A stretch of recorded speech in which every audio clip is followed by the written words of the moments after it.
Hey guys, I just got done talking to a family, and one of the questions that came up was about motor tics. And this has never been the first time that this question comes up, but people want to know, like, why does my daughter like twirl her hair or pull it or like twitch their neck or maybe rub their face, pull their ear, fake yawning, picking at their fingernails. Like there's this constant sense of movement that's going on, and often the person who's doing it is just totally unaware. They might be bored, they might just be doing something, they're completely distracted, and it's a neural pattern that has just got set in.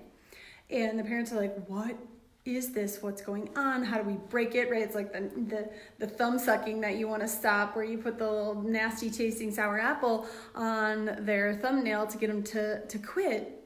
However, if you don't understand how the brain is getting feedback, you can't really be empathetic about what's going on. You can't really understand why exactly is their body and brain asking for it to happen. Because your brain is constantly needing feedback from its environment. We talk about your brain getting feedback from all five senses. Touch is huge. Touch is very huge, but there's also a sixth and seventh sense, which is in your joints and your muscles, the movement sense. That's what feeds your brain. Not only the food that we eat, the nutrients that we put in, and the air that we breathe, and the water we drink, yes, those are extremely vital, but so are your senses, and especially movement to the brain. We know that movement, motor development, starts determining brain development. Your brain is fed from that movement.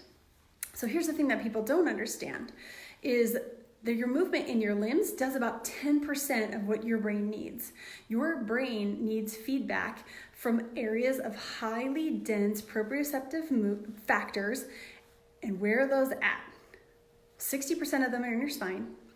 Half of that, 33%, in the upper cervical spine, so in the brainstem, but also in the jaw, in the fingers, and in the feet. So where you're gonna see a lot of this movement, where there's highly dense proprioceptive receptors, are people using those. They're going to be using their hands. They might be knuckle poppers. They might be pulling, biting.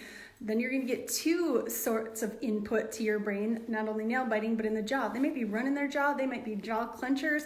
They might be tapping their feet. Your brain is constantly looking for that movement. So you've got to think about when you go out for a run, or you exercise your body, your brain starts to get fueled, right? It starts to feel really good because you've had that exercise. It's like, oh, it's refreshed. That is awesome. I love it. That's why exercise is highly, highly important. But if we're not super effective at moving our body, and especially our spine. So here's the deal with proprioception and movement and your muscles. You can always see your hands. You can look down and see your feet. You can see anything that's in front of you. Always and forever. What you can never ever see is your spine. So we rely on something called the eyes of your spine. They're stretch receptors. They're inside the muscles. They're little muscle spindles that move as your body moves. 60% of what your brain is getting is from the spine. So if that thing is not moving effectively, if there's some trauma stuck in your spine, maybe your child's spine from birth, from intrauterine growth restraint, if you know something just didn't go right in childhood and that's still stuck there and now you're seeing the effects later, man, I gotta tell you, you gotta get that checked out. But sometimes the motor tics just drive people bonkers, but you gotta know it's just a side effect to something else. It's just your brain looking for feedback. I hope that helps. I know lots of families that ask this question often. As soon as your brain starts getting the right feedback, it has less of a need to look for it for other avenues. And those neural patterns that had been set in, just like it is like taking a shower, brushing your teeth, driving a car, they've been set in for so long, they start to disappear because we don't need to use them anymore.